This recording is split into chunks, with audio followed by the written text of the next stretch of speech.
वज़ीर आज़म शहबाज शरीफ ने कहा कि नवाज शरीफ की तामीराती सियासत ने साजिशी सियासत को हमेशा के लिए दफन कर दिया। नवाज शरीफ का सबसे बड़ा कारनामा मुल्क को एटमी कुव्वत बनाना है। एटमी ताकत होने की बदौलत मार्का हक में कामयाबी हासिल की। नवाज शरीफ की क़यादत में पहली मर्तबा तामीराती सियासत का पंजाब में उसका आगाज हुआ।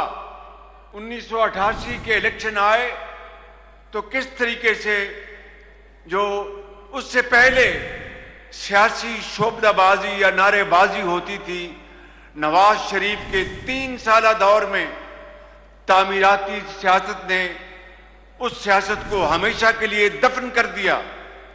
और फिर पूरे पंजाब में आपने देखा कि नवाज शरीफ ने सड़कों के जाल बिछाए और नवाज शरीफ का सबसे बड़ा कारनामा पाकिस्तान को एटमी कुव्वत बनाना है। और अगर पाकिस्तान 1998 में अगर एटमी कुव्वत ना बनता तो फिर ये जो जंग हुई मई में, इस साल उस वक्त हालात बिल्कुल मुख्तलिफ होते।